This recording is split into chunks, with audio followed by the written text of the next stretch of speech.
یہ foreign remittances کا جو گورنمنٹ کرتی ہے، کیونکہ جب ہمارا نیچرل ڈالر کا یا پاؤنڈ کا یا یورو کا ریٹ ہی بڑھ جاتا ہے، جب گورنمنٹ ہمیں عام سادہ لوگ عوام کو یہ کہتے ہیں کہ اس وقت فارن ریمیٹنسز بہت بڑھ گئی ہیں، یہ بڑھ جاتی ہیں، یہ ببل اکانومی ہے۔ نہیں ڈیفینیٹلی دیکھیں نا، آپ پاکستان سے بلینز کی تعداد میں لوگ باہر جا رہے ہیں، ینگ جنریشن بہت پاکستان سے باہر جا رہی ہے، اور جو پیچھے آپ نے دیکھا کہ پیچھے رمضان کا مہینے ہوا تھا خاص طور پہ بھی، لیکن یہ انپریسیڈنٹڈ ہے، اس سے پیچھے بھی رمضان آتا تھا، اس مرتبہ جو فورن ریمیٹنسز ہے مارکیٹ $4 بلین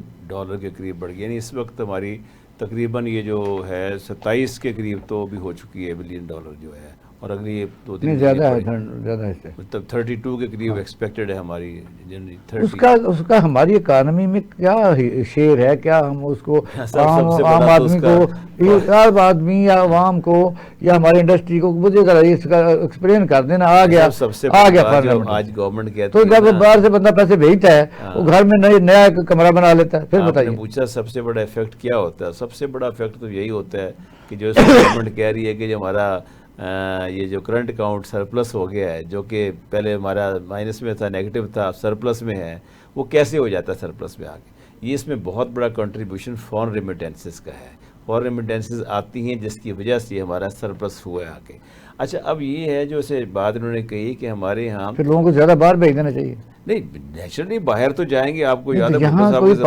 پوری دنیا کیا اس پر چل رہی ہے، ایسی اکانومی چلا رہی ہے کہ اپنی تمام لوگوں کو باہر بھیج دیں۔ نہیں اس میں ہمارے پاس باہر بھیجنے کے لیے ٹیکنیکل لوگ جو ہوتے ہیں، فنی تعلیم جنہوں نے حاصل کی، وہ باہر جا کر سود مند ہمارے لیے ثابت ہو سکتے، لیکن ہمارے یہاں دیکھیں نا میاں صاحب کہ ہم کہاں کیا کرتے ہیں، ہم تو جو لڑکا MBA کرتا ہے یا ماسٹرز کرتا ہے وہ بیچارہ بیٹھا روزگار ہی نہیں ملتا۔ اب 56 لاکھ کے قریب لندن امریکہ میں ڈاکٹر ہوٹل میں کام کر رہے ہیں ہمارے، ہاں بتائیے۔ اب یہ جو لوگ نیچے سے ان کو آپ تعلیم دیں گے، فنی تعلیم دیں گے، وہ بہتر آپ کے لیے سرمایہ بھی لا سکتے ہیں اور وہ زیادہ فائدہ مند۔ اگر تو یہی سے طریقہ صحیح ہے تو پھر لوگوں کو انکریج اور سپورٹ کریں، دوسرے ملکوں سے تفاعلی تعلقات بنائیں، دریاؤں میں تو نہ ڈوب کے مریں۔ نہیں وہ تو اب یہ دیکھیں نا، ہمارے جو حالات ہیں، پاکستان میاں صاحب کوئی ہمارے وسائل کے لحاظ سے کوئی کمزور ملک نہیں ہے، اللہ نے اسے بہت وسائل دیے ہیں، ہم اس مسائل کو سے کیپٹلائز نہیں کرتے کہ جو کرنا چاہیے ہماری قوم۔ پرابلم صرف یہ ہے کہ ہمارے یہاں دیکھیں بجٹ جو آج کیسے کریں۔ اب دیکھیں نا، میں وہی عرض کر رہا ہوں کہ پاکستان میں جو ہمارے جو پرابلم کیا آ کے کہ کبھی آپ نے سوچا تھا زندگی کہ پاکستان کا مین اسٹے ایگریکلچر تھا؟ آج ایگریکلچر کا کیا حال ہے؟ آپ دیکھیں کہ جو غریب لوگ بیچارے گندم اس وقت بنا رہے ہیں، پیدا کر رہے ہیں آ کے، ان کو گندم کے یعنی کہ اخراجات پورے نہیں ہوتے آگے، چیے جائے گا منافع کی بات دور دور تک کوئی نہیں۔ پرائرٹیز کیا ہیں؟ پرائرٹی گورنمنٹ کی جو ہے نا وہ یہ دیکھیے 423 بلین کی گندم آپ نے منگوا لی۔ جب IMF سے ایک معاہدہ کر لیا تو پھر تو ہم نے IMF کے زیر سایہ چلنا ہے، IMF نے ہمیں ڈکٹیشن دینی ہے کہ آپ نے سپورٹ پرائسنگ دینی نہیں دینی ہے، آپ نے 40 سے 45% جہاں ٹیکس لوگ دیتے ہوں، آپ مجھے بتائیں وہاں کیا لوگ کیسے گزارا کریں گے؟ مجھے بھی صاحب یہ بتا دیں جس بات نہیں کہ 2 لاکھ روپے بھی اگر انکم ہے، مجھے یہ آج بتا دیں کیا وہ گاڑی خریدنے، چھوٹی گاڑی آلٹو بھی لے سکتا ہے وہ؟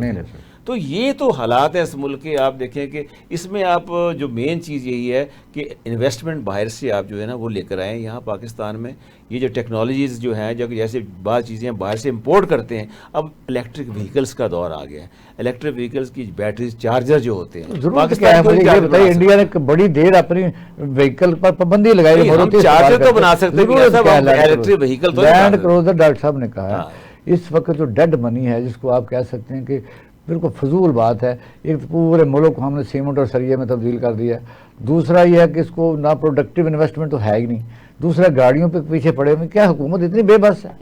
نہیں دیکھیں گاڑیوں کے پیچھے میں اسے بتا رہا ہوں آپ کو کہ ہمارے یہاں سب سے زیادہ کرپشن ایک بہت بڑا مسئلہ ہے ہمارے یہاں، جو جیسے میں آپ کو عرض کر رہا ہوں کہ طاقتور آدمی جو ہوتا ہے نا وہ جیسے کہتا ہے نا کہ وہ جالا پھاڑ کے بھی نکل جاتا ہے، غریب آدمی جو ہوتا ہے وہ، اب ہمارے یہاں جو مڈل کلاس اور لوور مڈل کلاس وہ تو کانسیپٹ ہی ختم ہو گیا ہے، ہم سب غربت کے نیچے چلے گئے آگے۔ جو ایک بڑی کلاس ہے، اب آپ دیکھیں جو 2-2 کروڑ کی 4-4 کروڑ کی گاڑیاں میاں صاحب، 15 کروڑ کی گاڑیاں، کون پتہ کرے نا کون لیتا ہے ان کی آ کے، ان سے پتہ کرے نا کہ آپ دیکھیں اس میں انویسٹر بھی لیتے ہیں۔